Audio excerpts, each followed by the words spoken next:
जननीं शारदां देवीं रामकृष्णं जगद्गुरुं पादपद्मे तयो स्थित्वा প্রণমামি মুহুর্মুহু। শ্রী রামকৃষ্ণের লোকসংগ্রহ কর্মে মা শারদা ছিলেন একনিষ্ঠ সাহায্যকারী, সহযোগী, সহব্রতা। শ্রী রামকৃষ্ণোত্তর মা শারদার জীবন সাধনার প্রতি দৃষ্টি নিবদ্ধ করলে মনে হবে শ্রী শারদা ছিলেন শ্রী রামকৃষ্ণ কল্পতরুর শাখা বৈত নয়। শ্রী রামকৃষ্ণ সহায়িকা মা শারদা, স্বামী প্রভানন্দজি মহারাজের কলমে।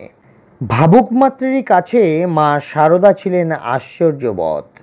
তাকে আশ্চর্যবৎ মনে হতো বিশেষ এই কারণে যে কখনো কখনো তাঁর পরিহিত সাধারণত্বের অবগুণ্ঠনটি খসে পড়ত, উদ্ভাসিত হতো তাঁর স্বস্বরূপ।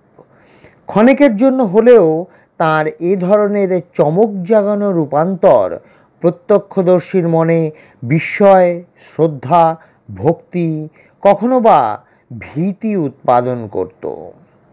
প্রত্যক্ষদর্শীদের মধ্যে শিবুদা, ডাকাত বাবা, মনোরঞ্জন চৌধুরী প্রভৃতি শারদা শরীরে দর্শন করেছিলেন জীবন্ত মা কালী। স্বামী হরিপ্রেমানন্দ, চন্দ্রমোহন দত্ত এবং তাঁদের অনেক আগে হলদে পুকুরের রামহৃদয় ঘোষাল শারদা মূর্তিতে দর্শন করেছিলেন দেবী জগদ্ধাত্রীকে।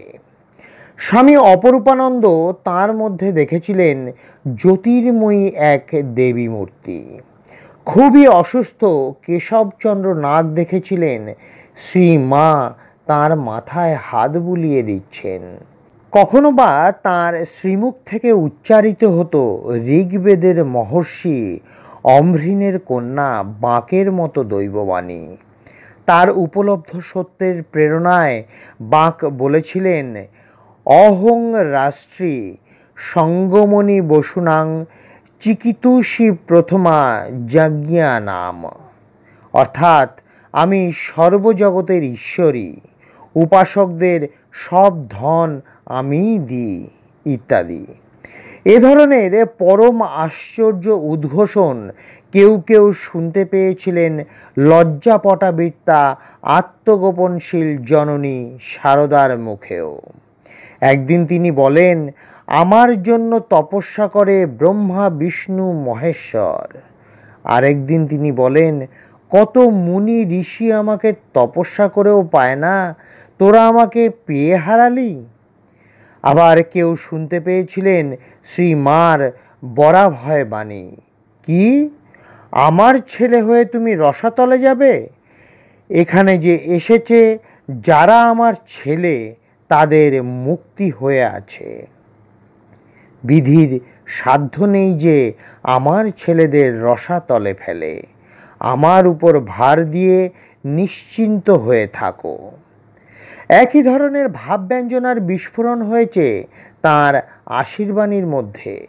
তিনি বিশ্ববাসীকে আশীর্বাদ করে বলেছিলেন, যারা এসেছে, যারা আসেনি, আর যারা আসবে, আমার সকল সন্তানদের জানিয়ে দিও মা, আমার ভালোবাসা, আমার আশীর্বাদ সকলের উপর আছে। যেমন তার মুখের বাণীতে তেমনি তার আচরণেও কখনো কখনো দেখা যেত অনির্বচনীয়ত্বের আভাস। একটি ঘটনা বলা যাক। মা বাপ মরা একটি ছোট ছেলে প্রতি রবিবার মায়ের কাছে আসতো। একদিন মা তার কোচরের কাপড় খুলে কতগুলি আম বেঁধে দিলেন ও বললেন, যা বাবা, খপ করে নিচে নেমে বাড়ি চলে যা, দেখ সাবধান, গোলাপ মা দেখতে যেন না পায়, দেখতে পেলে আমাকে বকবে। যারা এই কাণ্ড দেখলেন, শুনলেন, তারা থ বনে গেলেন। সর্বশক্তিময়ী হয়েও মা শারদার গোলাপ মাকে ভয়। এভাবে দেখা যাচ্ছে মা শারদা সত্য সত্যই আশ্চর্যবৎ, অনন্ত রূপিণী মা, বিধাতার বিশেষ সৃষ্টি, বিধাতার নিজের হাতে গড়া। শ্রী সারদা প্রতিমার চালচিত্র এতটুকু অঙ্কন করে আমরা ফিরে যাব আমাদের মূল অনুসন্ধানে। আমাদের অনুসন্ধানের বিষয় শ্রী রামকৃষ্ণের ধর্ম সংস্থাপন রূপ কর্মে শ্রী সারদার ভূমিকা কী ও কতটুকু, আর সে ভূমিকার তাৎপর্যই বা কী।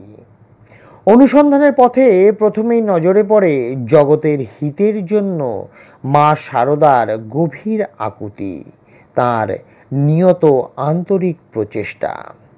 তিনি আক্ষেপ করে বলতেন, আমি আর কি করতে পারছি, তিনি যে সকলের ভার আমার উপর দিয়েছেন, সকলকে দেখতে পারতুম তবে তো হতো।